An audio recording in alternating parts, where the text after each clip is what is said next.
Rich land infra developers వారి కాస్మోపోలిస్ 140 ఎకరాల్లో mega layout August 11 గొప్ప ప్రారంభం. అనారోగ్య కారణాలతో వ్యక్తిని ఆసుపత్రిలో జాయిన్ చేశారు అతని కుటుంబ సభ్యులు.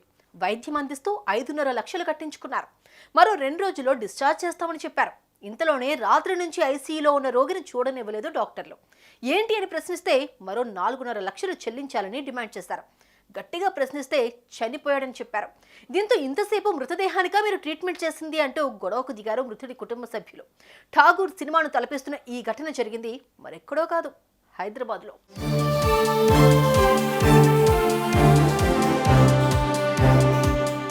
హైదరాబాద్లోని గచ్చిబౌలి కేర్ ఆసుపత్రిలో జరిగింది ఈ ఘటన.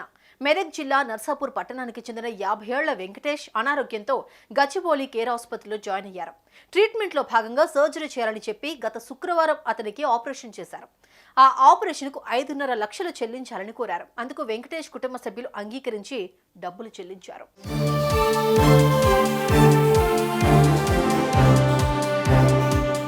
వెంకటేష్ పరిస్థితి ఎలా ఉంది అని కుటుంబ సభ్యులు డాక్టర్లను ఆరా తీగా మరో 2 రోజుల్లో డిశ్చార్జ్ చేస్తామని చెప్పారు.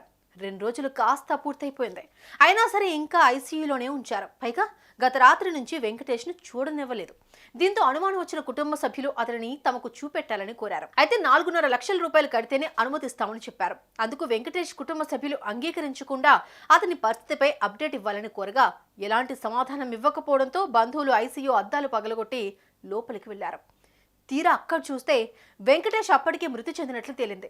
దీంతో ఆగ్రహం వ్యక్తం చేసిన అతని కుటుంబ సభ్యులు కేర్ ఆసుపత్రిలో అద్దాలను ధ్వంసం చేశారు. వెంకటేష్ మృతికి ఆసుపత్రి వైద్యులు బాధ్యత వహించాలని, డబ్బుల కోసం చనిపోయిన విషయం దాచి డబ్బులు కట్టించుకోవాలని చూశారని అన్నారు.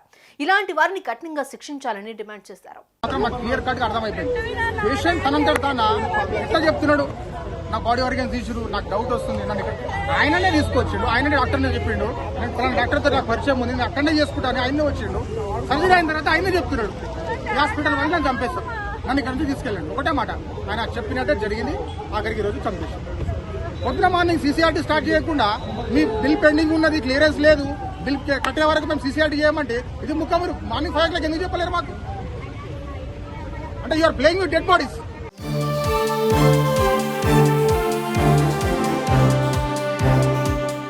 డబ్బుల కోసం వ్యక్తి చనిపోయిన విషయం కూడా చెప్పకపోవడం దారుణం. ఇలాంటి పరిస్థితి మరెవరికి రావద్దని బాధిత కుటుంబ సభ్యులు నిరసనకు దిగారు. నిర్లక్ష్యం కారణంగానే వెంకటేష్ మృతి చెందినట్లు ఆరోపిస్తున్నారు.